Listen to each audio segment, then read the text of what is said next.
Hello friends, this is Sadhana. Welcome to our channel mission possible. आशा है आप सब स्वस्थ होंगे, मैं भी स्वस्थ हूँ।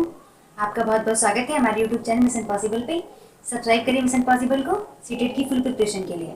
हमने अभी तक सीडीपी की 19 क्लासेस कर ली है। जिसने भी वो क्लासेस नहीं देखी है, डिस्क्रिप्शन में लिंक है, आप जाके देख सकते हैं। अपनी तैयारी को कंटिन्यू रखें। चलिए हम लोग स्टार्ट करते हैं। आज का जो हमारा टॉपिक है असेसमेंट। ठीक है, बहुत ही इंपॉर्टेंट टॉपिक है एग्जाम के पर्सपेक्टिव से, सीटेट के पर्सपेक्टिव से, और जितने भी टीचिंग एग्जाम है सबके लिए बहुत ही इंपॉर्टेंट टॉपिक है। तो असेसमेंट, जिसको हिंदी में कहते हैं आकलन, है ना। हिंदी में इसको कहते हैं आकलन। ठीक है, तो बेसिकली आज हम क्या क्या पढ़ने वाले हैं। असेसमेंट ऑफ लर्निंग, ठीक है, assessment for learning, assessment as learning, assessment in learning और स्कूल बेस्ड असेसमेंट। इन सब के बारे में हम आज पढ़ने वाले हैं। तो असेसमेंट ऑफ लर्निंग का मतलब है आकलन, है ना। लर्निंग का मतलब क्या हो गया, अधिगम, है ना। अधिगम का आकलन, है ना। इसका मतलब है अधिगम का आकलन। ठीक है, मतलब कि जो भी हमने सीखा है उसके बारे में, क्या क्या हमने सीखा है अभी तक एक टाइम पीरियड में, एक निश्चित टाइम पीरियड में हमने जो जो चीज़ें सीखी हैं उसका हम यहाँ पे क्या करेंगे, असेसमेंट करेंगे, आकलन करेंगे कि जो भी टीचिंग लर्निंग प्रोसेस है वो कहाँ तक सफल रहा। ठीक है, अभी हम इन लोग को डिटेल में भी जानेंगे एक एक करके, लेकिन अभी शॉर्ट ओवरव्यू ले लेते हैं कि बेसिकली ये है क्या। ठीक है, फिर हमारा है असेसमेंट फॉर लर्निंग, यानी कि अधिगम के लिए आकलन, है ना, के लिए। ठीक है, के लिए आकलन मतलब कि आगे हमें क्या क्या चीजें सीखनी है और अपने टीचिंग लर्निंग प्रोसेस में क्या क्या इम्प्रूवमेंट करने हैं, है ना। मतलब सीखने के लिए आकलन।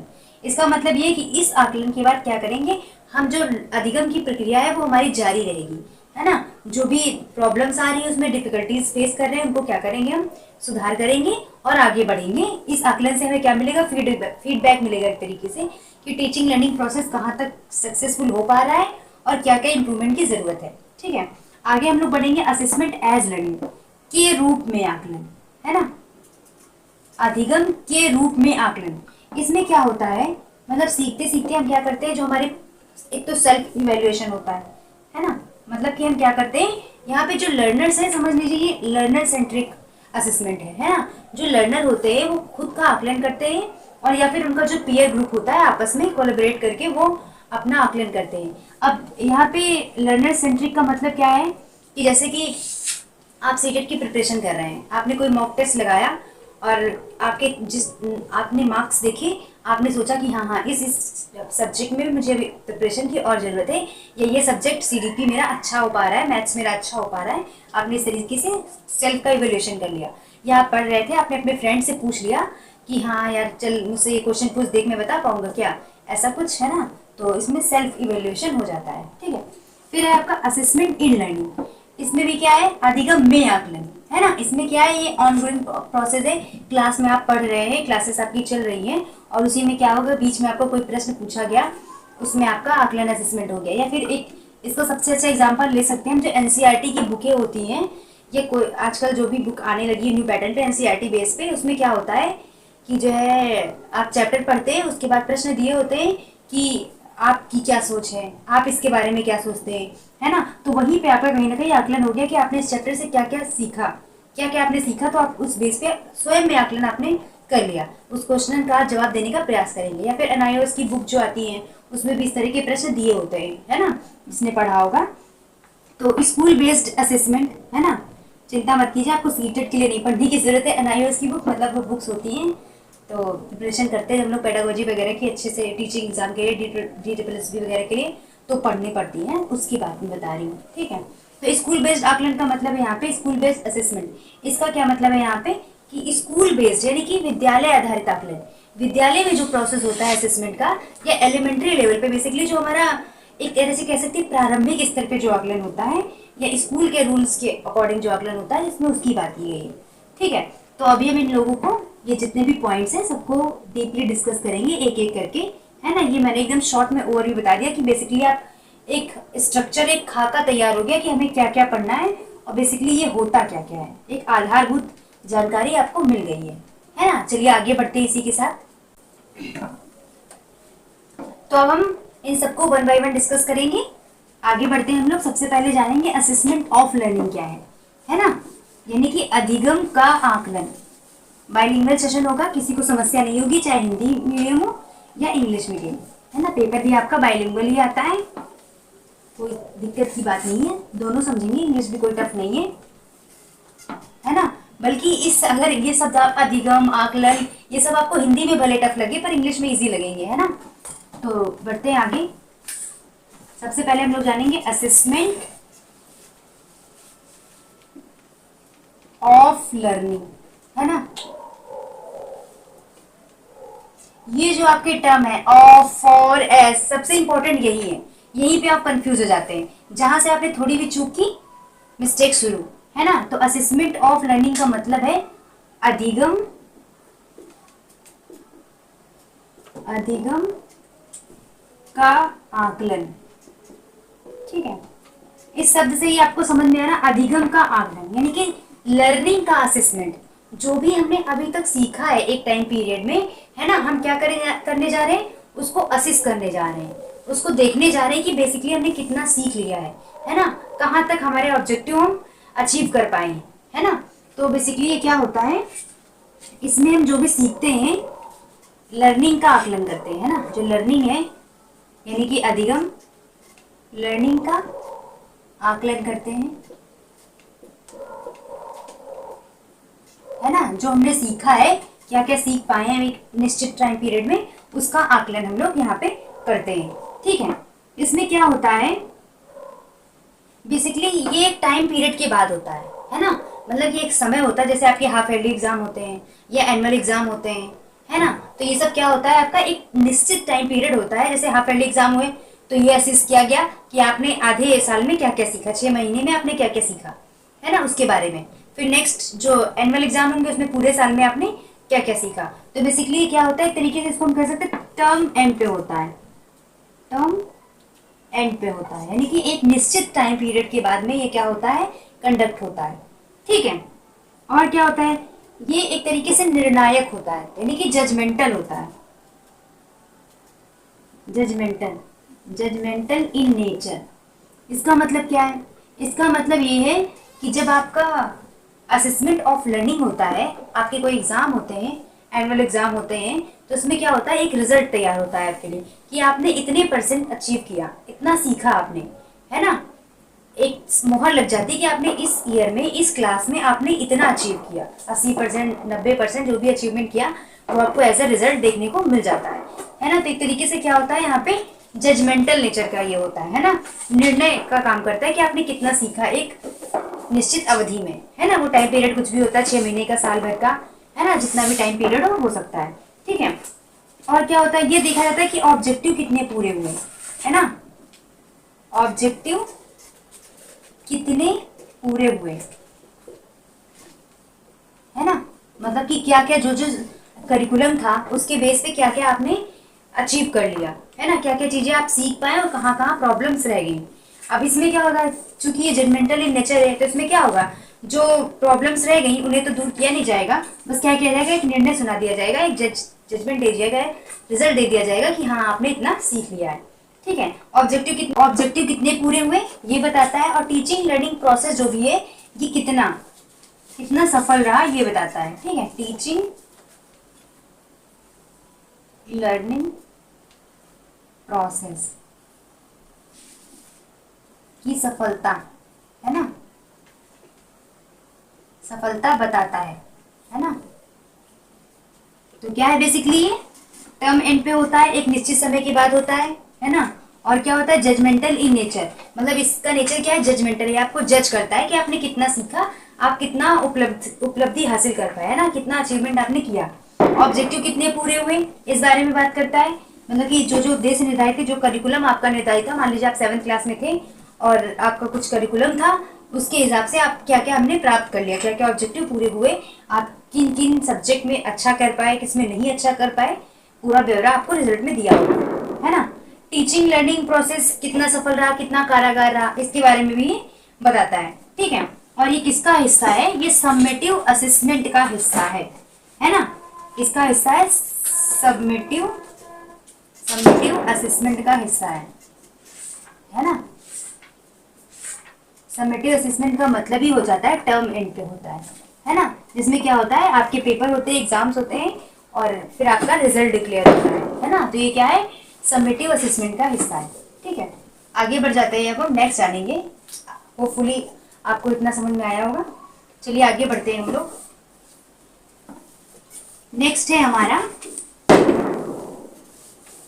असेसमेंट फॉर लर्निंग, है ना, यानी कि सीखने के लिए आकलन या अधिगम के लिए आकलन, है ना। अगर ज्यादा सुदिल्ली का प्रयोग करें तो अधिगम के लिए आकलन, वरना हम सीखने के लिए आकलन भी इसको कह सकते हैं। ठीक है, तो आगे बढ़ेंगे हम लोग।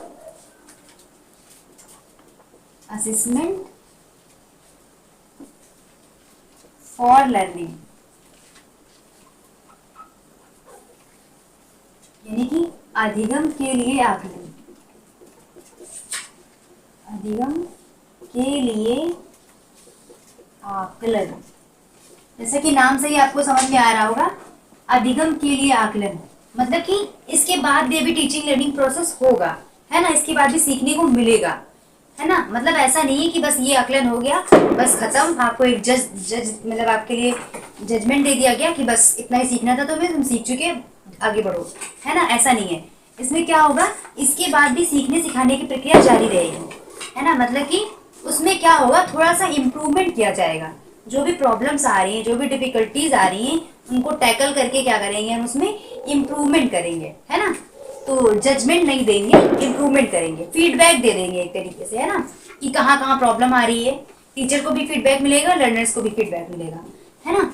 तो अधिगम के लिए आकलन का मतलब ही है कि अभी और सीखने को मिलेगा, अभी और सीखेंगे हम, जो अधिगम हो चुका है उसका आकलन करेंगे।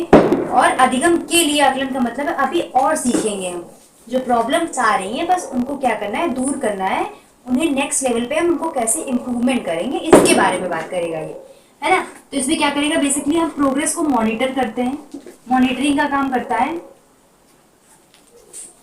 मतलब सीखने सिखाने की प्रक्रिया किस तरह से चल रही है ना। क्या करता है, ये जानता है, मॉनिटर करता है कि सीखने सिखाने की प्रक्रिया किस तरीके से चल रही है। ऑब्जर्व करता है,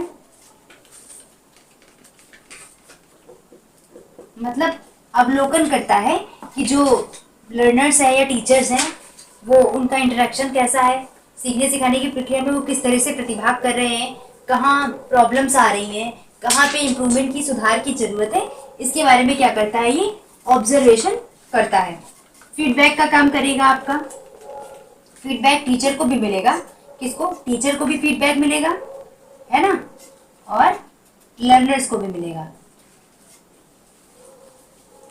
टीचर्स को क्या फीडबैक मिलेगा कि मान लीजिए क्या हुआ, असेसमेंट फॉर लर्निंग हमने किया, कंडक्ट किया, उसमें क्या देखा हमने कि जो है अभी कुछ समस्या बच्चों को समझने में आ रही है ना। तो टीचर ने क्या किया, अपना जो टीचिंग टेक्निक था, जो भी टीचिंग मेथड थे, उनमें थोड़ा सा परिवर्तन किया कि हाँ हो सकता है ये मेथड कारगर ना हो, है ना, हम किसी और तरीके से बच्चों को समझाएंगे। एक तो ये फीडबैक टीचर को मिला, है ना, इसको फीडबैक मिला, ये क्या करेगा, अपनी जो शिक्षण विधियां हैं उसमें सुधार करेगा, है ना। और लर्नर्स इसमें, यानी कि लर्नर्स का मतलब है सीखने वाले, है ना, टीचर का मतलब है शिक्षक जो सिखा रहा है ना। तो लर्नर्स क्या करेंगे, उनको भी पता चल रहा है, हाँ ये देखो मैंने ये टेस्ट दिया है और इसमें क्या हो रहा है, मेरे कम मार्क्स आए हैं, तो हो सकता है कहीं पे तो दिक्कत आ रही है, मुझे क्या करना है, इसको और अच्छे से करना है, इसको और अच्छे से सीखना है, टीचर की सहायता से या अपने एफर्ट से कैसे भी इसको और अच्छे से हमें करना है ना। तो क्या दोनों को फीडबैक जा रहा है, लर्नर्स को भी फीडबैक जा रहा है और टीचर को भी फीडबैक जा रहा है। तो क्या एक तरीके से फीडबैक का काम करता है, फीडबैक मिलेगा, हम क्या करेंगे, उसमें इंप्रूवमेंट करेंगे, सुधार करेंगे, है ना। और क्या करेंगे, आई होप कितना समझ में आया होगा, उसको मैं रफ कर देती हूँ, थोड़ा स्पेस का इशू है ना।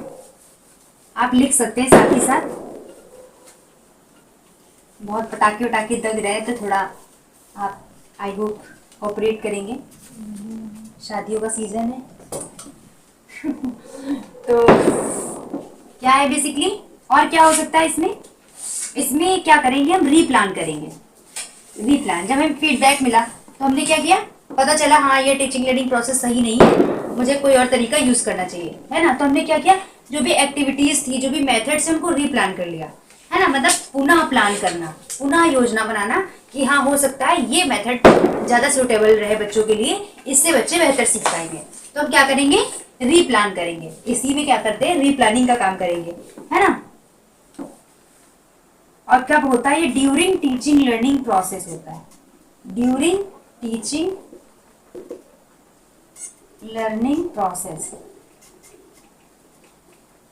इसका क्या मतलब है, मतलब कि जब हम पढ़ा रहे हैं या टीचिंग लर्निंग का प्रोसेस चल रहा है उसी के दौरान ये कंडक्ट किया जाता है असेसमेंट फॉर लर्निंग, है ना। जैसे वो था हमारा असेसमेंट ऑफ लर्निंग, उसमें क्या करते थे हम लोग, पढ़ा दिया पूरा हमने, एक मतलब टर्म एंड पे होता था, सब कुछ पढ़ा दिया, अंत में हमने असेस किया कि बच्चों ने कितना अचीव किया, या वो एक तरीके से वो उपलब्धि परीक्षण हम कह सकते हैं उसको, मतलब कितना बच्चों ने अचीव किया, है ना, क्या क्या ऑब्जेक्टिव उन्होंने प्राप्त किए जो निर्धारित थे। इसमें क्या है, ये ड्यूरिंग टीचिंग लर्निंग प्रोसेस होगा, यानी कि सीखने सिखाने की प्रक्रिया के दौरान ही लिया जाएगा, ताकि उसमें जो प्रॉब्लम्स आ रही है उनको क्या किया जा सके, दूर किया जा सके, है ना।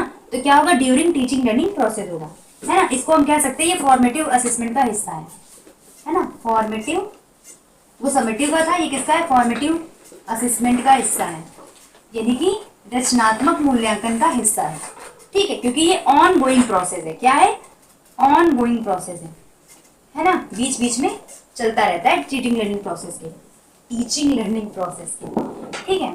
तो आगे बढ़ते हैं, इतना समझ में आ गया होगा, कोई दिक्कत नहीं होगी, है ना। स्क्रीनशॉट ले सकते हैं या फिर नोट कर सकते हैं, है ना। तो आगे बढ़ेंगे, हम लोग जानेंगे असेसमेंट एज लर्निंग को, है ना, असेसमेंट एज लर्निंग क्या है, असेसमेंट एज लर्निंग यानी कि अधिगम के रूप में आकलन, है ना। तो जैसे सबसे पहले जो मैंने शॉर्ट में ही डिस्कस किया था, स्टार्टिंग में ही बता दिया था कि ये लर्नर सेंट्रिक असेसमेंट है ना। क्या है, लर्नर सेंट्रिक, यानी कि इसमें क्या होता है, अधिगम करता जो सीखने वाला है वो क्या होता है, केंद्र होता है, यानी कि उसके ऊपर थोड़ा ये डिपेंड होता है ना, यानी कि वो स्वयं का आकलन कर सकता है। इसमें क्या होता है, जो लर्नर होता है वो एक्टिव रोल प्ले करता है ना, उसे पता होता है, बेसिकली वो अवेयर होता है कि उसे क्या प्रॉब्लम आ रही है, खुद का आकलन वो कर सकता है, जो भी अपनी लर्निंग है उसका क्या कर सकता है, उसको असिस्ट कर सकता है, उसका आकलन लर्नर स्वयं कर सकता है ना। टीचर, तो फिर टीचर क्या करेगा, आपके मन में क्या आएगा, है ना, टीचर क्या करेगा, जब हम ही खुद ही आकलन कर ले रहे हैं तो टीचर की आवश्यकता नहीं है, ऐसा नहीं है। टीचर जो है वो क्या करेगा, सुविधादाता का काम करेगा, है ना। टीचर यहाँ पे जो शिक्षक है ना, शिक्षक क्या करेगा, सुविधादाता का काम करेगा, सुविधादाता का काम करेगा, है ना। एग्जाम्पल के तौर पे अगर समझना चाहते हैं तो जैसे कि आप सीटेट की प्रिपरेशन कर रहे हैं, है ना, तो आपने क्या किया, एक मॉक टेस्ट दिया या प्रीवियस ईयर क्वेश्चन पेपर आपने दिया, आपने देखा कि कहाँ कहाँ पे आपको प्रॉब्लम आ रही है, किन किन सब्जेक्ट्स में आपको ज़्यादा प्रॉब्लम आ रही है, जैसे सीडीपी अच्छे से आप कर पाए, है ना, ईवीएस अच्छे से कर पाए, आपको लगा कि हाँ मैथ्स में थोड़ी प्रॉब्लम है, इंग्लिश में थोड़ी प्रॉब्लम है, तो मुझे क्या करना है, किसी न किसी टीचर से थोड़ा सा पढ़ लेना है, थोड़ा सा गाइडेंस ले लेना है ना, कि ये समस्या आ रही है, मुझे यहाँ पे थोड़ा आपकी हेल्प चाहिए। तो टीचर ने क्या किया, बेसिकली यहाँ पे आपने असिस्ट कर लिया, आपने कहीं ना कहीं जांच कर लिया कि आपको कहाँ प्रॉब्लम आ रही थी, फिर आपने क्या किया, टीचर से सुविधाएं ली, है ना, कि कहाँ पे यूट्यूब के माध्यम से, मिशन पॉसिबल के माध्यम से, या कोई और प्लेटफॉर्म जहाँ से भी आपको समझ में आया, आपने वहां से टीचर से सुविधाएं ली, है ना। तो ये क्या हो गया, लर्नर सेंट्रिक असेसमेंट हो गया, है ना। दूसरा इसमें क्या है, पीयर ग्रुप, इसी को कहेंगे हम पीयर ग्रुप, जो असेसमेंट करता है वो इसी में करता है ना, यानी कि जो हमारा पीयर ग्रुप होता है, जिसको हम कह सकते हैं हमारा जो सहपाठीगण होते हैं हमारे, है ना, वो भी हमारे आकलन में क्या करते हैं, महत्वपूर्ण भूमिका निभाते हैं। कैसे, मान लीजिए आप कोई प्रिपरेशन कर रहे थे किसी भी एग्जाम के, सीटेट या कोई भी एग्जाम, तो आपने क्या किया, कुछ आप पढ़ के गए और आपने अपने फ्रेंड से कहा कि मुझसे ये पूछो, देखो मैं कितना बता पाता हूँ, है ना। तो यहाँ पे क्या हो गया, आपका आकलन हो गया, है ना, पीयर ग्रुप ने आपका क्या किया, आकलन किया। तो एक तरीके से ये पीयर ग्रुप असेसमेंट का काम भी करता है ना।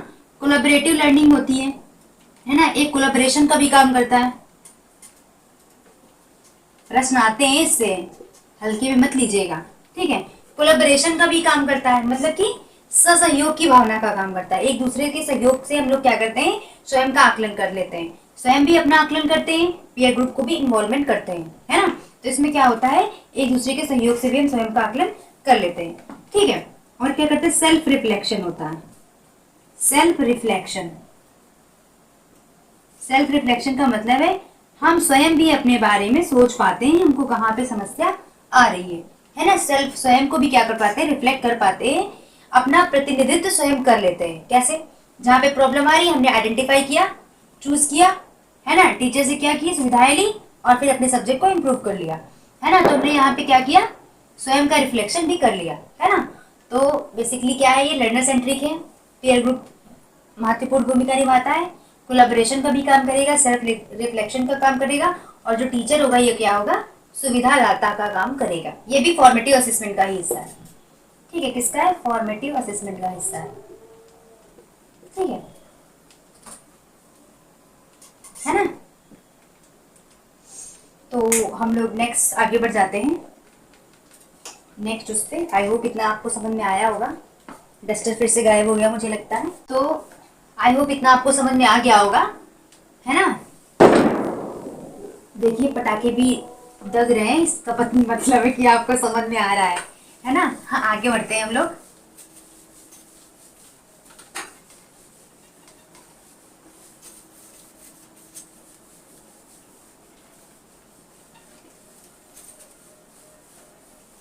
आगे हम लोग पढ़ेंगे असेसमेंट इन लर्निंग, है ना, assessment in learning.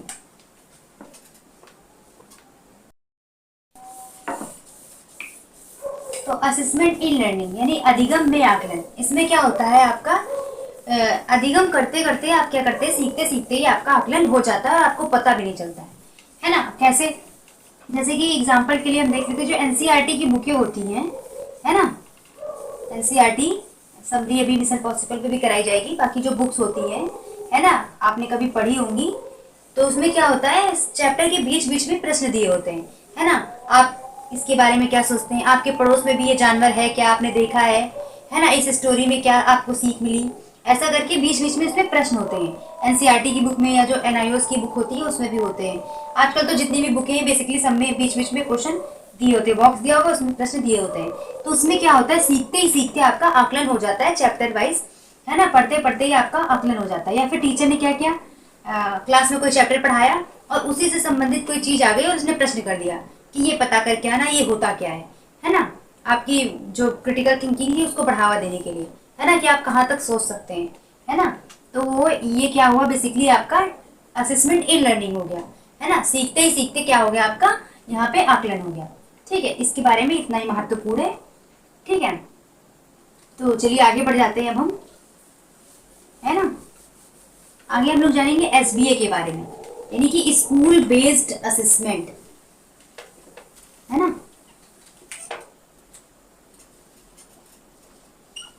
School based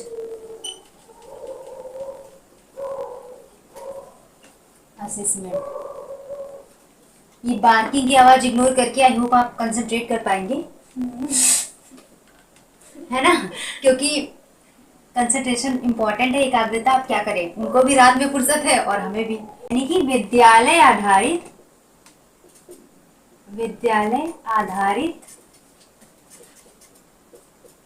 आकलन, है ना, विद्यालय आधारित आकलन।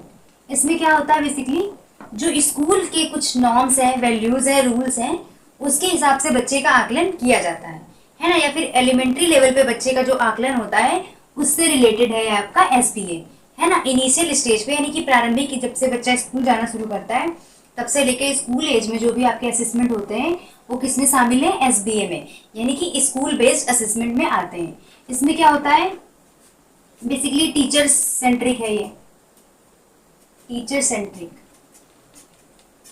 टीचर सेंट्रिक का मतलब है शिक्षक, है ना, हर सब्जेक्ट का अलग अलग आकलन करते हैं, है ना। और शिक्षक के कुछ पैमाने होते हैं, है ना, उसके आधार पे क्या होता है, आपका आकलन होता है सब्जेक्ट वाइज। अलग अलग टीचर अलग अलग सब्जेक्ट में आकलन करते हैं, असेसमेंट करते हैं। और यहाँ पे क्या होता है, टीचर सेंट्रिक एक तरीके से इसको मान सकते हैं। टोटली लर्नर सेंट्रिक नहीं होता है, टीचर और लर्नर्स दोनों का रोल होता है लेकिन जो बेसिकली यहाँ पे निर्धारक होता है ना, उसको हम बोल सकते हैं, जो जजमेंट देता है वो कौन देगा, टीचर देगा, है ना। तो इसको हम कह सकते हैं एक तरीके से टीचर सेंटरिंग है, और एलिमेंट्री लेवल तक होता है ना। एलिमेंट्री लेवल पे जो होता है उसको हम कह सकते हैं स्कूल बेस्ड, एलिमेंट्री लेवल पे होता है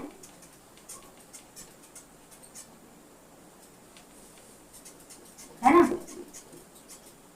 और क्या होता है, स्कूल यानी विद्यालय में जो भी हो रहे हैं आपके कार्य, एकेडमिक एक्टिविटीज हो रही हैं जो भी, उसके स्कूल बेस्ड होता है, यानी कि विद्यालय आधारित होता है।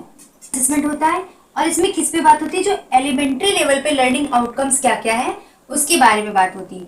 एलिमेंट्री लेवल पे जो आउटकम्स हैं, लर्निंग आउटकम्स हैं, है ना, उनके बारे में बात होगी, है ना, उनके बारे में बात होगी। ठीक है, जो एलिमेंट्री लेवल पे लर्निंग आउटकम्स है उनके बारे में बात होगी बेसिकली।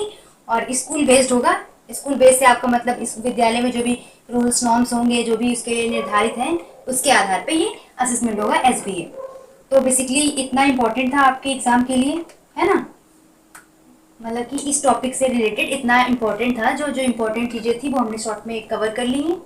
और अभी एक आपका पढ़ना है सीसीई, तो उसको हम थोड़ा डिटेल में डिस्कस करेंगे नेक्स्ट वीडियो में, नेक्स्ट सेशन में उसको हम लोग डिस्कस करेंगे, सिर्फ सीसीई को डिस्कस कर लेंगे, है ना। तो ये बेसिकली था आपका असेसमेंट के बारे में। आई होप आप सब बार्किंग की आवाज़ इग्नोर करके इस पर कंसंट्रेट कर रहे होंगे या कर पाएंगे, जो भी नेक्स्ट और आगे इस वीडियो को देखेंगे, है ना। अब क्या करें, हमें भी रात में फुर्सत है और इन डॉगीज को भी अभी भौंकना है ना। लेकिन अब इनके लिए पढ़ाई तो छोड़ नहीं सकते हैं, क्योंकि इन्हें भी राइट है वही भौंकने का, है ना। तो आप आई होप एकाग्र हो पाए होंगे। थोड़ी बहुत बाधाएं तो आती हैं, पर उससे हम सीखना सिखाना तो छोड़ नहीं देंगे, है ना। तो बेसिकली हमने जान लिया किसके बारे में हमने जाना, असेसमेंट ऑफ लर्निंग के बारे में जाना, असेसमेंट ऑफ लर्निंग, है ना। और किसके बारे में जाना, असेसमेंट फॉर लर्निंग, है ना। और असेसमेंट एज लर्निंग के बारे में जाना, और किसके बारे में, असेसमेंट इन लर्निंग के बारे में जाना, और एसबीए के बारे में जाना, है ना। ऑफ में क्या होता है, अधिगम का आकलन होता है, जो भी हमने सीख लिया है उसका एक निश्चित समय के बाद में टर्म एंड पे उसका हम असेसमेंट कर लेंगे और जजमेंट दे देंगे कि हाँ आप इतना सीख पाए, ठीक है। नेक्स्ट में असेसमेंट फॉर लर्निंग, सीखने के लिए आकलन करेंगे, अभी हमें और सीखना है, जो भी कमियां रह गई उन्हें हम क्या करेंगे, दूर करेंगे, उनको सुधार करेंगे, है ना। एज लर्निंग में आपका पीयर ग्रुप या आप स्वयं का आकलन कर लेते हैं, टीचर क्या करेगा, बस सुविधा प्रदान करेगा आपको, जहाँ पे भी आपको प्रॉब्लम आ रही होगी वो आपको फैसिलिटेट करेगा, है ना। इन लर्निंग में आप सीखते सीखते आपका आकलन हो जाता है, जैसे मैंने बताया एनसीईआरटी की जो बुक्स होती है उसमें बीच बीच में प्रश्न दिए होते हैं, आप उनको पढ़ के स्वयं के बारे में देख लेते हैं कि आप क्या क्या पढ़ रहे हैं, आपके माइंड में वो जा भी रहा है या नहीं, आप उसे समझ पा रहे हैं, कनेक्ट कर पा रहे हैं या नहीं, है ना। एसबीए बेसिकली क्या है, इस स्कूल बेस्ड असेसमेंट है, एलिमेंट्री लेवल पे लर्निंग के क्या क्या आउटकम्स हैं उनको प्राप्त करने के लिए क्या होता है, एसबीए किया जाता है ना। तो ये प्रारंभिक मतलब प्रारंभिक एजुकेशन में हम कह सकते हैं, प्रारंभिक शिक्षा में होता है एसबीए आपका, है ना। तो बेसिकली ये था असेसमेंट के बारे में। नेक्स्ट वीडियो में हम लोग सीसीई के बारे में, आपको शॉर्ट वीडियो मिल जाएगी, डिटेल भी होगी जो सीसीई के बारे में होगी। और असेसमेंट दो टाइप का होता है बेसिकली असेसमेंट, एक होता है आपका फॉर्मेटिव, है ना, फॉर्मेटिव असेसमेंट जो आपका सीटेट के पर्सपेक्टिव से इंपॉर्टेंट है ना, और एक होता है सबमिटिव, ठीक है। सबमिटिव क्या है, ये टर्म एंड एग्जाम है ना, जैसे कि असेसमेंट ऑफ लर्निंग हमने बात की। फॉर्मेटिव में क्या है, असेसमेंट फॉर लर्निंग, जो भी बीच में ऑन गोइंग प्रोसेस है ये, है ना, ये चलता ही रहता है, रचनात्मक आकलन है, जितनी भी को करिकुलर एक्टिविटीज होंगी, है ना, फॉर लर्निंग एज लर्निंग, ये सब इसी में आ जाएगा आपका फॉर्मेटिव असेसमेंट में। होपफुली आपको ये सेशन पसंद आया होगा, और आगे जो लोग भी इस सेशन को देखेंगे वो कंसंट्रेट कर पाएंगे बार्किंग वगैरह की आवाज़ और पटाखे की आतिशबाजी की आवाज़ को इग्नोर करके। चलिए मिलते हैं नेक्स्ट सेशन में, all the very best, thank you.